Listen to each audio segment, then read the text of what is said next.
Good morning.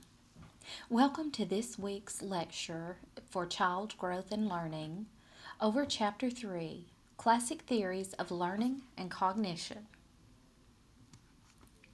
This week there are 4 areas of study that we will cover: the major concepts of behaviorism and application in the classroom, the major concepts of Piaget's theory of cognitive development and their foundation to constructivism, and the application in the classroom, the major concepts of Vygotsky's socio-cultural theory and the application in the classroom, and then we will take a look at the similarities and differences among the theories.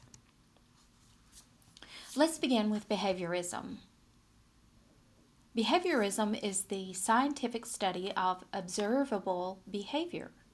Behaviorists believe that behavior is located in the environment and not within the child.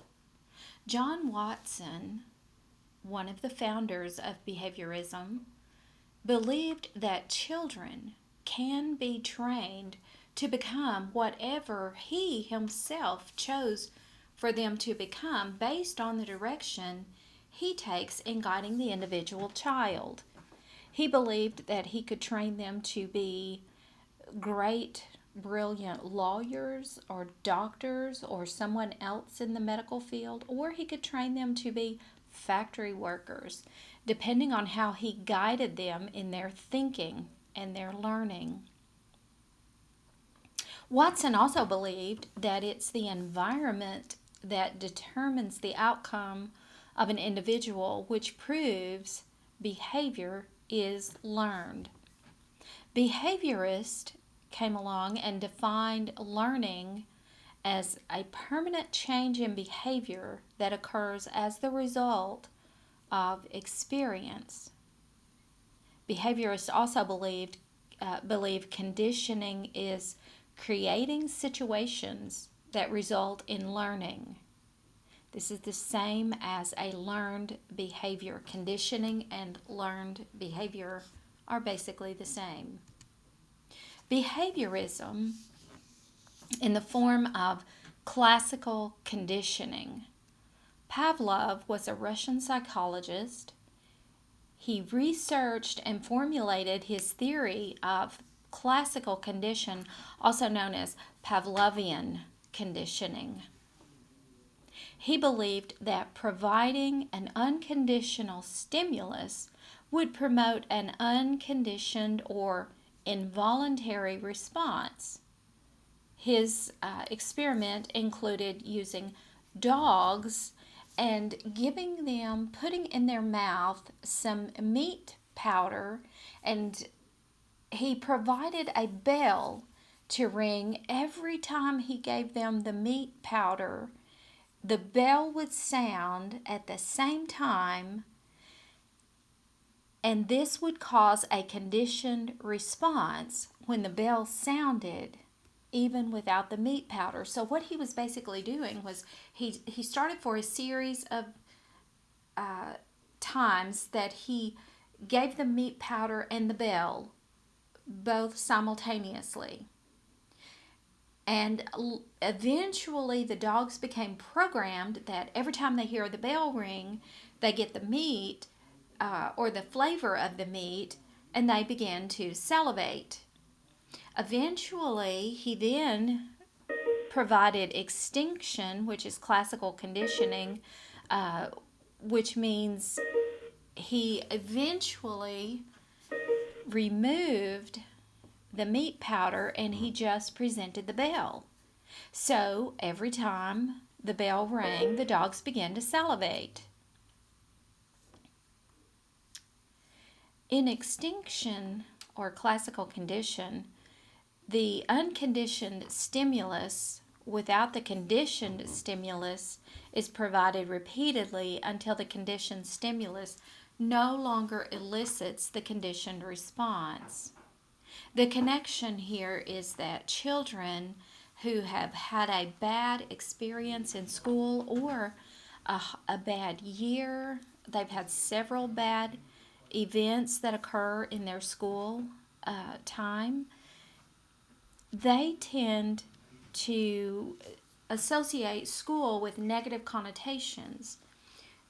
This could be the reason that many parents do not attend the school functions with their children, parent night, open house, those type things, because these parents grew up with these memories of these bad events that occurred when they were young and in school, and they just have a hard time bringing themselves to the school building. So that's something that is of interest to us as teachers when we begin to criticize the parents for not coming to these school functions. There may be underlying reasons that it's very hard for these parents to overcome some of those conditioned reactions within their brains and their emotions. Behaviorism with the operant conditioning. This term refers to voluntary behavior learned as a result of consequences of either reinforcement or punishment. There are two types of reinforcement: positive, which means presenting something to increase a desired behavior. This could be praise, treats, even pushing. And if you think about this, in the classroom, a teacher gives praise when a student does something well. That encourages most students to want to repeat that same kind of behavior so they can get that praise, and the same thing applies to treats. However, as the textbook mentions, young children on the playground discover that if I push this person out of my way, I can get ahead of the line on the slide or on the monkey bars or the swing set. So they begin to learn that this has worked positively in my favor. This is a benefit for me if I push all the other children out of my way. So yes, even pushing, to us, pushing has a negative connotation, but it can provide positive results to children. So don't get confused. Even though it has to us a negative connotation, some children learn it as a positive reinforcement. And then we think in terms of the negative reinforcement. This means to remove something in order to increase a desired behavior. The textbook gave the annoying seatbelt buzzer. I can remember some vehicles, my vehicle today will ding and ding and ding and ding until I put on the seatbelt. What do I want to do? That dinging is annoying, which provides a negative reinforcement to me, forcing me to buckle my seatbelt so that dinging will stop.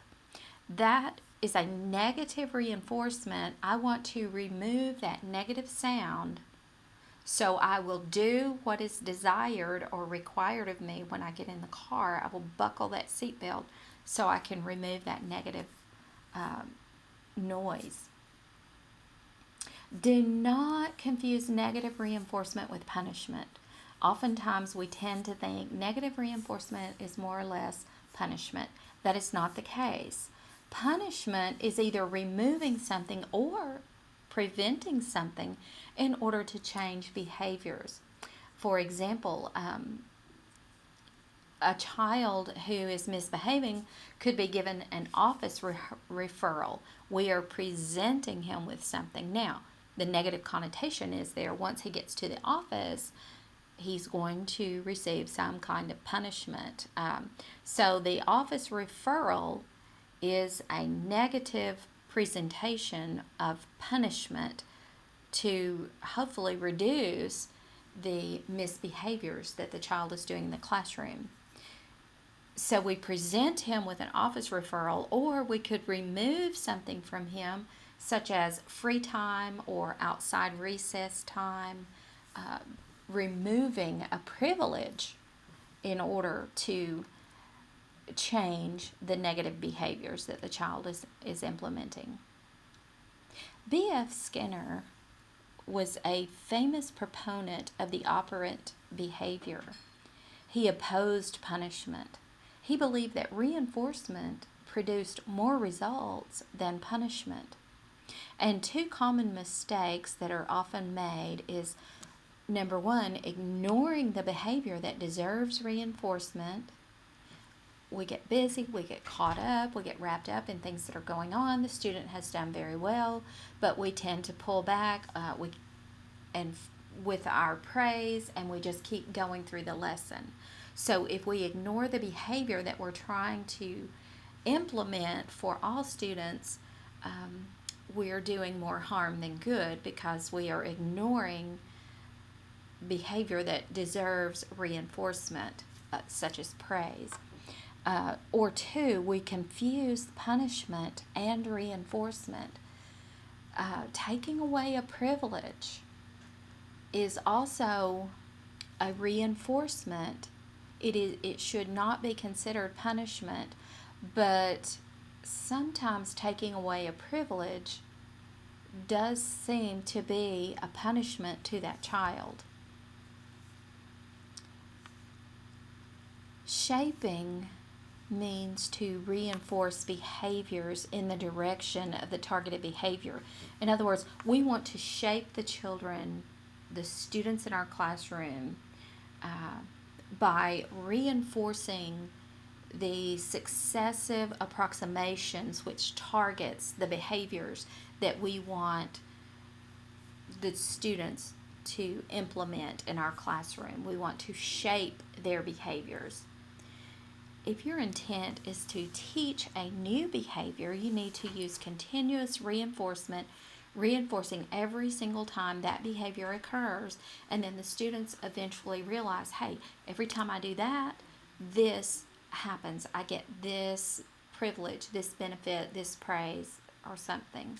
So when we're teaching a new behavior, reinforcing it constantly will help the student remember to do it over and over and over. Intermittent reinforcement also works with some students because they do the behavior, they receive praise, but then the next time they do it, they don't receive praise. So that kind of pushes them to, well, let me try this again a little more intensely. So they do the specific behavior and they receive praise. So intermittent means that we don't do it every single time, but we are conditioning them to continue doing it, and then our praise will be given to the child. And sometimes the praise, it will grow in extensive behavior or measures, because they're getting it not every single time, but they're getting it just enough to stimulate their brain to say, hey, this is the right thing I'm supposed to be doing. Sometimes it's also believed that if we do it every single time, it becomes routine, mundane, and then the students tend to not appreciate the reward or the praise given to them for that particular behavior. Behaviorism and classroom implications. There are 6 guidelines for creating successful behavior in the classroom, and as a teacher, these are the 6 things that you will want to remember. Find out what each individual student considers as reinforcement.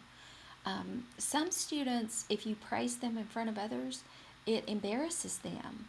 So that praise doesn't work for every student. So you need to know your individual students, and you need to know what works for them. Some students, in the past, I could just give them a look and they know, that was not a good thing for me to do. And then some students, I can look at them and they will look at me and go, what? What did I do? So you have to know what works for your individual students. Grades can also be a factor, but it can vary. Again, some students thrive on making the best grade possible, and then some students just have that idea of, hey, as long as I'm getting by, that's all I need. So you have to know your students. Intentionally, it's 11 o'clock. Sorry about that. Intentionally condition the positive behavior. Be intentional. This is what I'm working on with this student right now at this present time. This week, this month, however long it takes. So be intentional and make sure that you have plans for every time he does this, I'm going to do this, I'm going to do this, I'm going to do this. Have set plans. Focus on reinforcement, not punishment. Now, this is the idea that comes from the behaviorists. Don't focus on the punishment, focus on the reinforcement. Now, I can attest to typically 9 times out of 10, I've had great success with just providing reinforcement for students. Number 5 says to shape learners' behavior when teaching complex skills. Reinforce with successive approximations to target the behavior. And then number 6 says use material rewards with caution. Because what happens too often, you give the student a candy treat or a material something, they get a ticket, they get to go to the treasure box at the end of the week and cash in their tickets and they get a prize. Sometimes students begin to depend on the rewards as opposed to actually learning the behavior that they should be implementing. So make sure that your rewards are not always material so that every time the child does something good, he gets something material that he can place in his hands.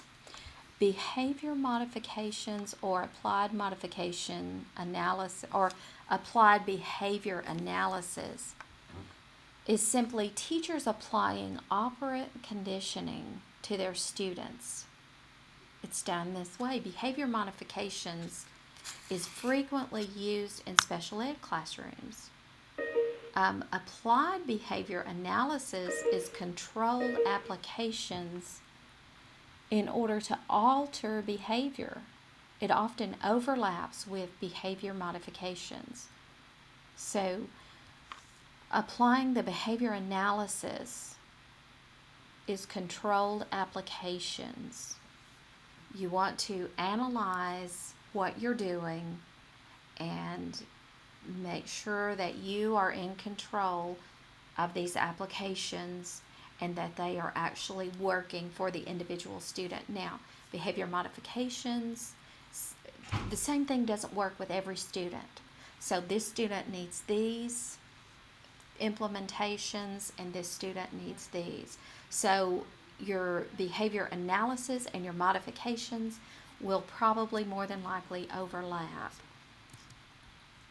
There are 2 types of direct instruction. We begin with the traditional instruction. And when you do traditional instruction, this is how it rolls. There are 7 steps involved in traditional instruction.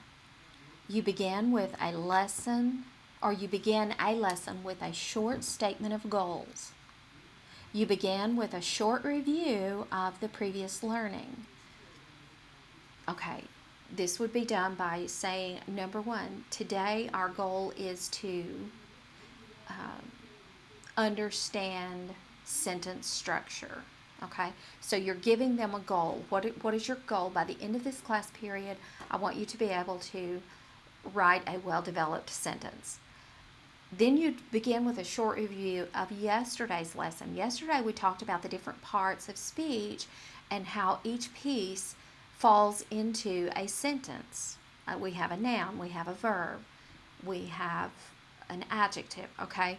So you do a quick review of what you covered yesterday, and then you present the material in small steps with practice after each step. Can someone come up with a noun? Who is our sentence, or what is our sentence going to be about? And you kind of do this all together as a group, and you model this in small steps to the student. Okay, so we're going to begin with saying Susie. Okay, what is it that Susie did? Susie went to the playground. Okay, great. So we're beginning to develop a sentence together, step by step.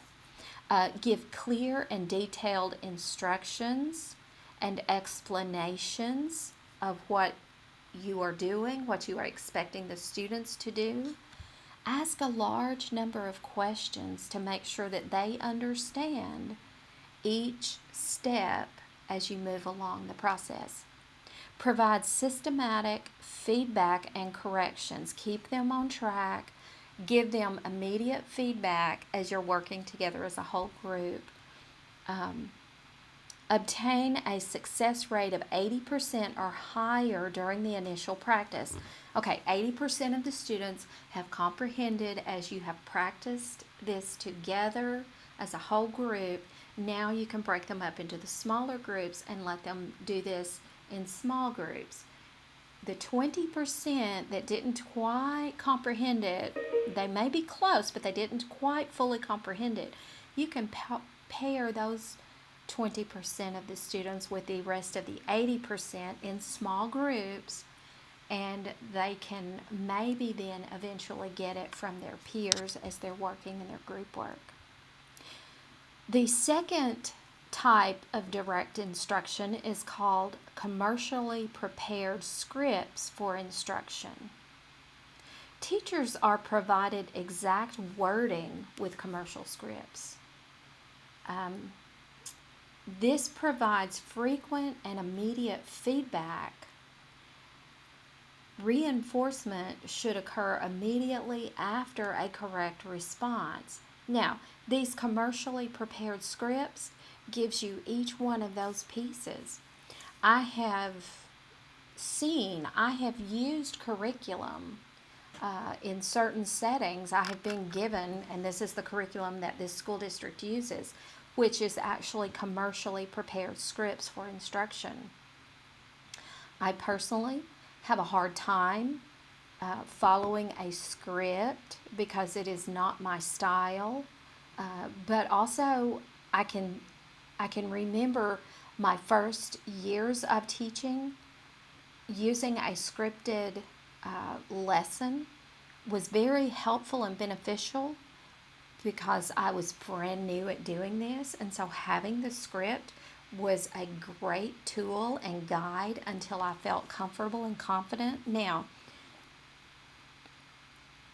because I've had 18 years in the public school classroom and then 3 more years here at the college level in this capacity, with previous college level years of teaching as well, but because I've had several years of teaching experience,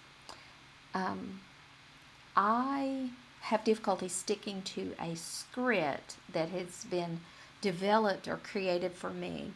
One of the main reasons is each classroom is different and each child is different, and a script does not fit the mode for everyone, and I have to deviate and address specific needs with each child. So for me to follow a scripted lesson for instruction is very difficult. But as I said, for a novice teacher, it can be a great tool and a great guide until you feel confident and comfortable stepping out on your own. Direct instruction does not rely on discovery, nor does it rely on previous knowledge. Direct instruction is effective in teaching certain skills, especially in math. Direct instruction, math has step-by-step skills. It's also very effective in teaching the disadvantaged student, but keep in mind, direct instruction does not work for all students. Piaget's theory of cognitive development indicates that cognition is the mental process of thinking, planning, reasoning, and remembering. Cognitive development is the age order in which these processes function. Piaget was big on saying, within this age group, this is what the child does, and then when he moves to this age group, this is what the child does, and so on and up the ladder until he becomes an adult. Behaviorists believe that children's cognitive abilities occur as a result of their behaviors. But Piaget believed that the reasons why a child behaved a certain way must also be factored into the process. I tend to agree. There's reasons why children, students, people in general do what they do. A lot of this has to do with their background, their previous knowledge, previous experiences will determine why someone does something the way they do it. Prior to Piaget, the prominent view was knowledge is simply a recording of something perceived in the environment. Mind makes a copy and stores it. Yes, we do have stored information in our mind and in our brain, but I think there's more to it than just memory storage. It's almost making me think it's like a computer. You type it in and it stays there until you delete it. But knowledge is simply a recording of something perceived in the environment. Now, this is what everyone believed prior to this. Basically, you're teaching and the student or the child is just memorizing everything. Piaget, being a constructivist, believes that in order to know an object, the child must act upon the objects. He must transform them. He must displace, connect, combine, take apart, and reassemble. In other words, he's got to get his hands into that object and take it apart and work with it and manipulate it and figure it out and analyze it and process it and then put it all back together. That's how Piaget believes that children learn, as well as students and even adults. This means that learning involves assimilation. The learner is incorporating a new perception into the existing schemes, such as image, perception, or thought. The counterpartner to this is accommodation. A child revises the scheme so that the new experience makes sense. Okay, this is what I learned yesterday, and this is what I'm being presented today. How are they similar? Let me put the two together and let me see if I can make sense out of it. Let me analyze this situation. Piaget believes every learning experience involves both assimilation and accommodation. If I take this apart, and then put it back together, this is how it works, and this is what it means. And then you get something that's not quite the same, but somewhat similar. So you have to accommodate. Let me try the steps that I did, even though this is different. Let me apply some of those same steps to this to see if I can figure this one out. I love the skunk and the kitty schemes. For a child, skunk and a kitty, okay, about the same size, both have fur, but extremely very different animals, I'm not a cat fan. I would prefer not to hold and pet and hug a cat, but I would much rather hold and hug a cat than a skunk.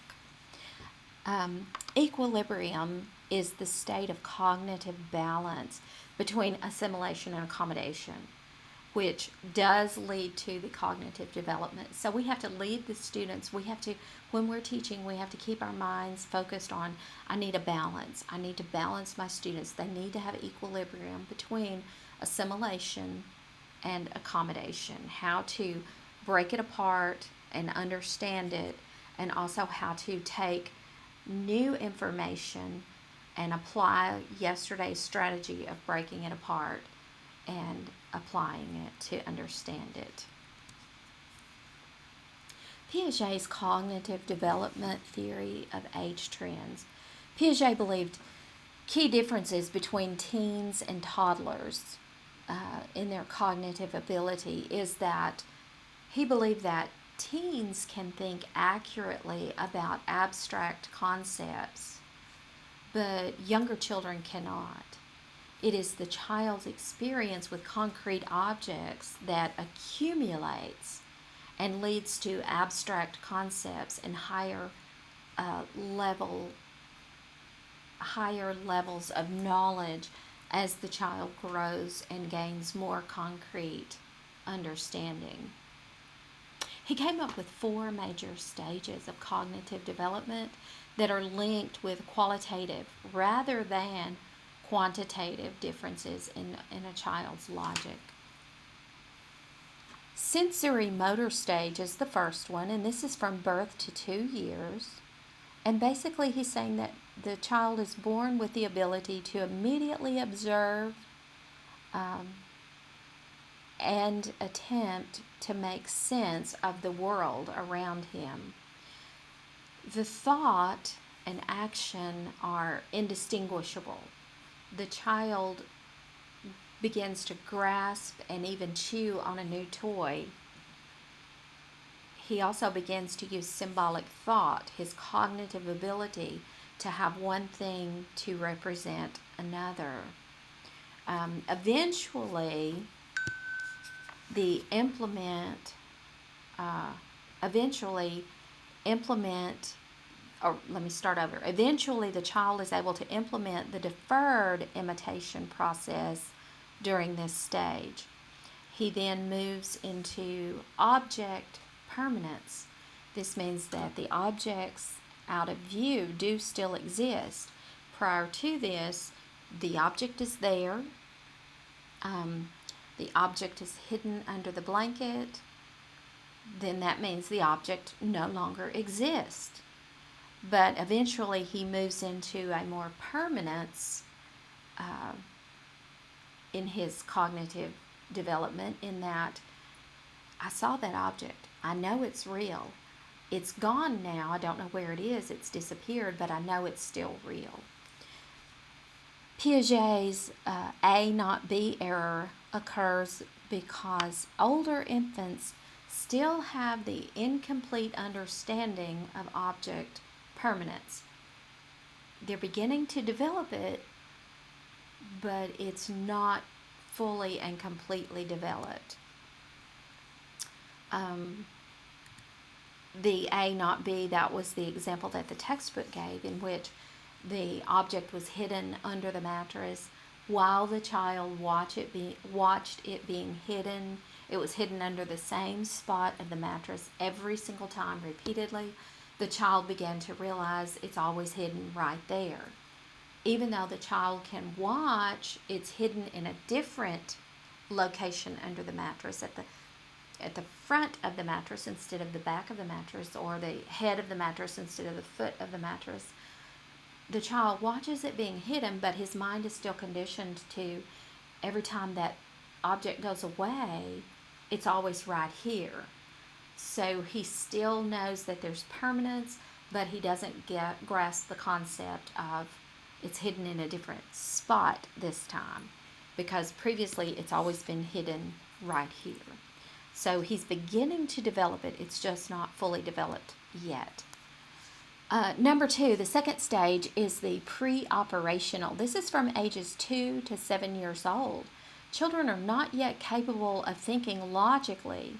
They cannot perform mental manipulation, and they have the inability to think about how an object might look from different points of view.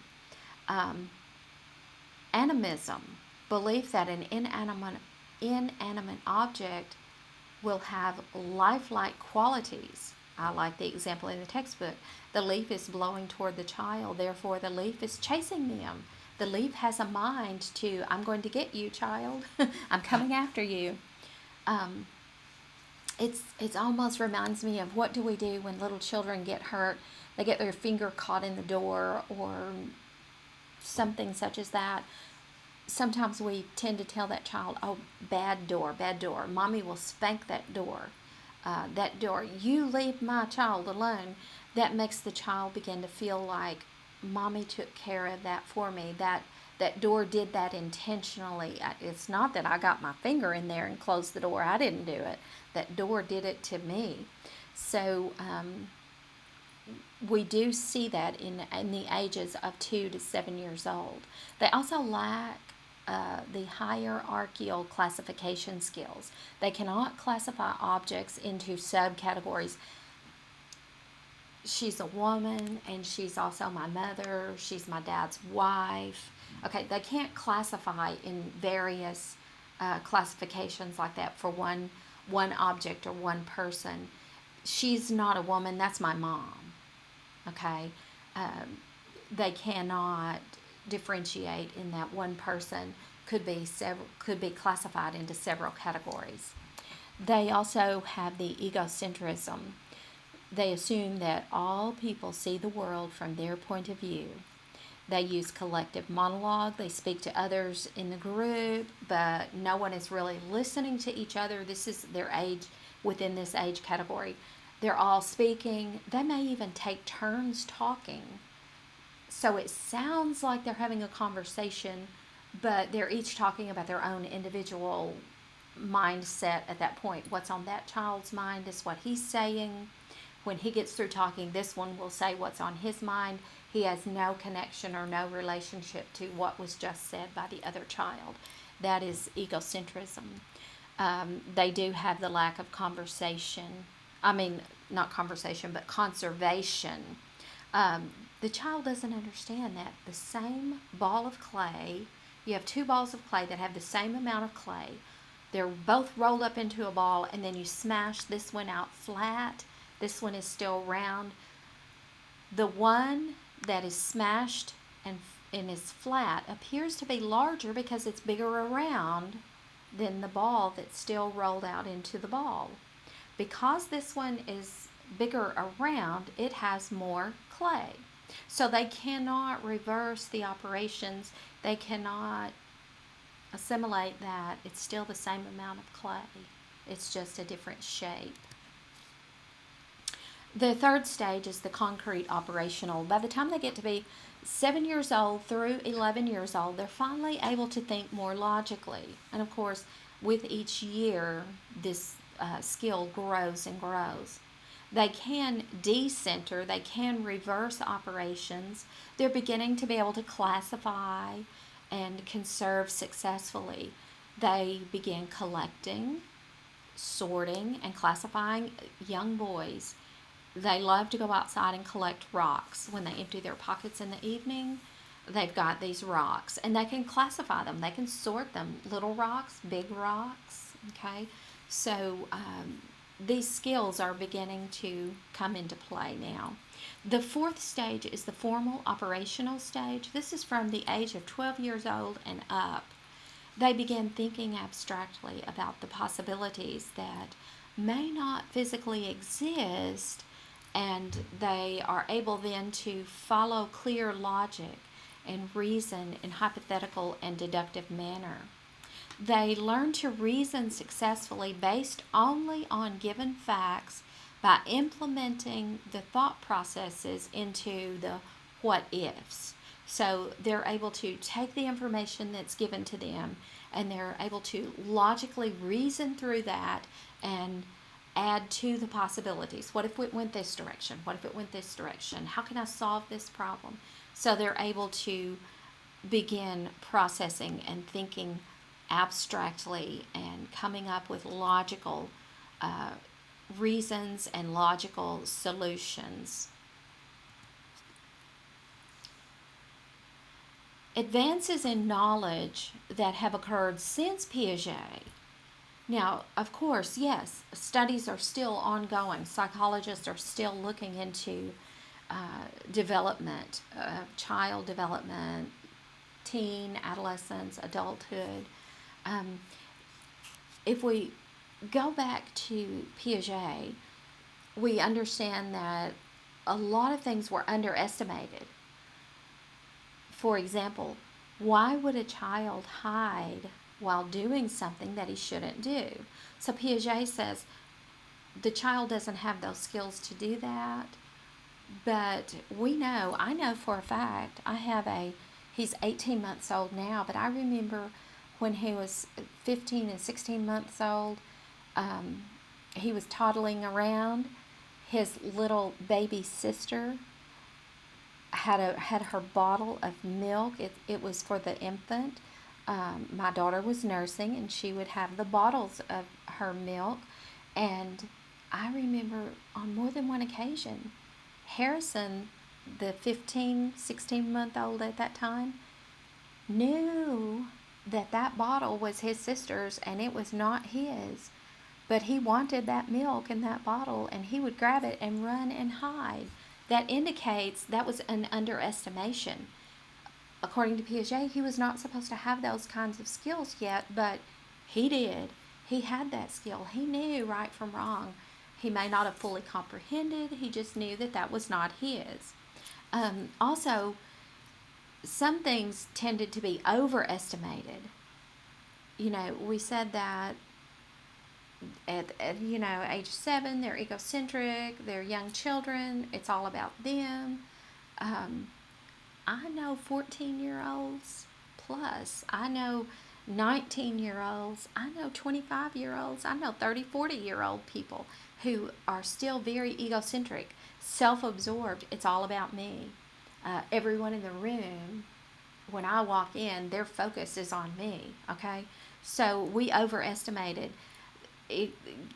There's really no age variance on being egocentric. Primacy of language. Children and young teens can interpret the intended language, even when the key words are left out.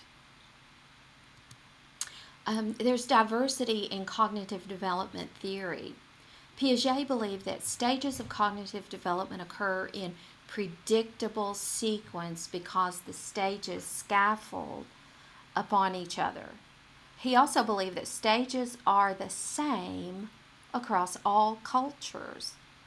Some scientists rejected Piaget's and still reject Piaget's formal operations stage because evidence suggests that there are different types of reasoning. There's analogical, legal, logical, and scientific, and they develop depending on a person's area of specialized education.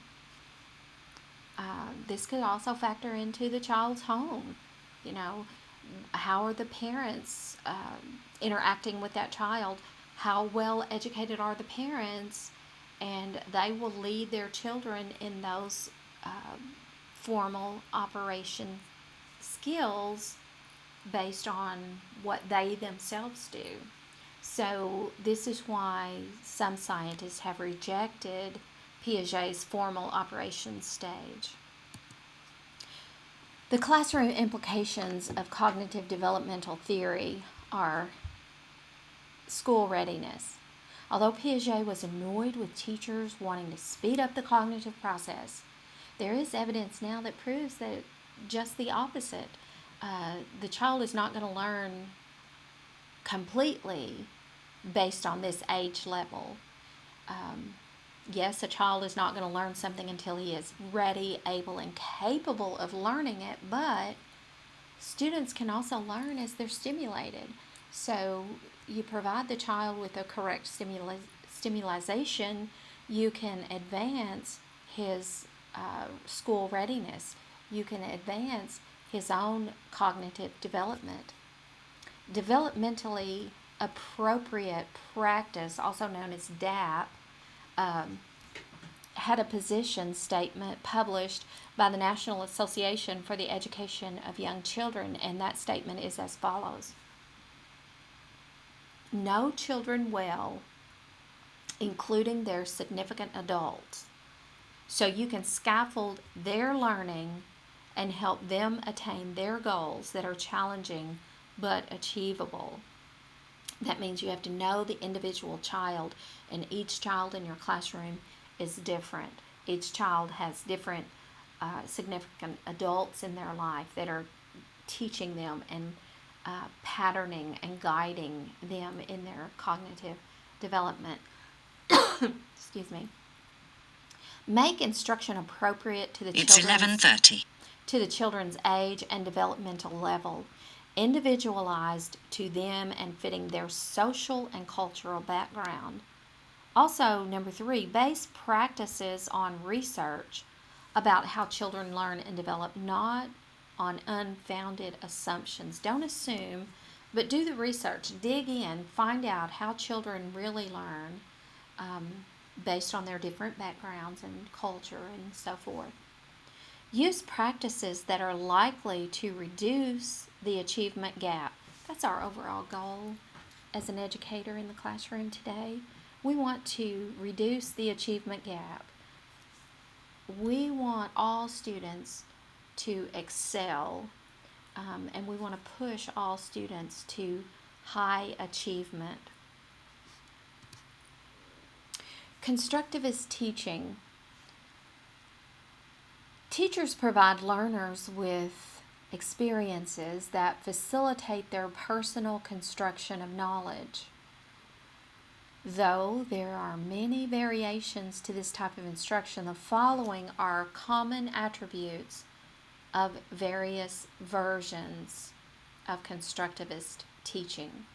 Number one, activating prior knowledge, helping the learners realize what they already know.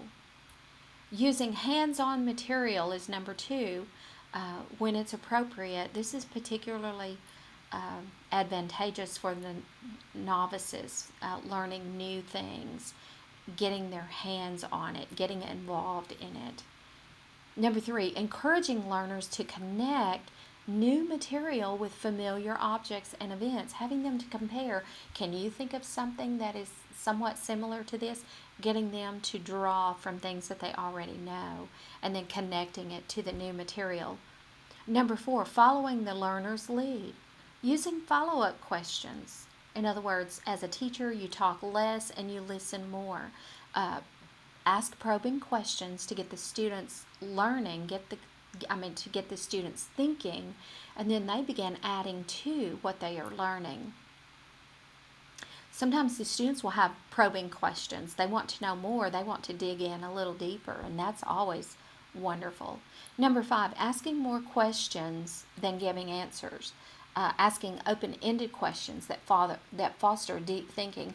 My students used to get so frustrated because they would ask me a question, and I would turn that back to them. For example, they might say, "Why did Charles Dickens want to write about this?" And I would turn around and say, "Well, why do you think Charles Dickens wanted to write about this particular subject? Why did he expose this, or why did he go into great detail about this particular event?" What did that do? That made them get frustrated first, and then they had to delve in and start digging and doing research to see if they could figure out the answer to that. And also, I would not let it go. If they proposed a question, I made sure that I made them follow through and dig until they found some answers. Sometimes they would have to read information and analyze it and kind of come up with their own interpretation for those answers. Number six, presenting learners with puzzling or unexpected information that causes them to question their existing schemas. What causes the seasons for young children and even middle-aged children? What causes the seasons? They have to get in there and dig and figure out the weather patterns and the temperature and all of this sort of thing. So you're presenting them with a puzzle, and they have to find the pieces and put it all together. Number seven, allowing a long wait time, at least 5 seconds after asking a question. Students need time to process and think.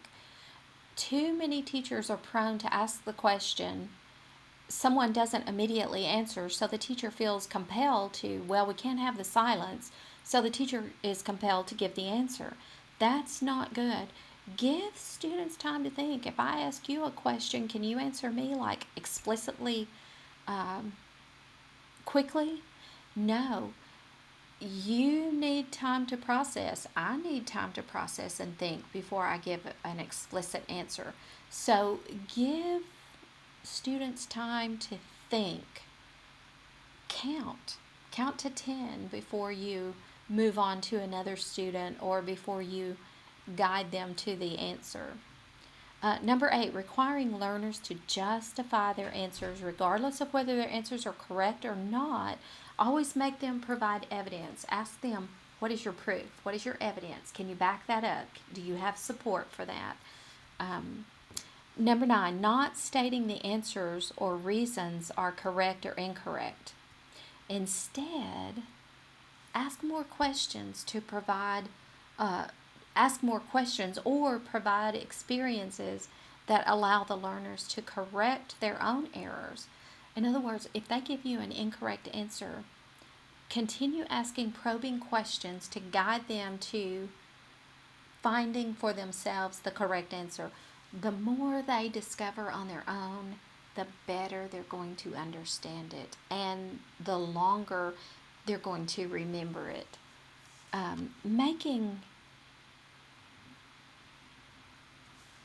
Number 10, making thinking public. Encourage the learners to explain their thinking process, how they came up with particular answers. What led you to that? Well, I thought, and so then I went and did. So you're leading them to verbalize their thought processes. Number 11, conduct error analysis when students respond incorrectly. Why did you think that? Tell me your reasons for coming up with that answer. This will give insight to what do they really know. It will help you to better understand, are they understanding what I'm really guiding them to do, or are they not? Number 12, keep learning embedded in the context that makes sense and supports the student's use of language. This is especially important for students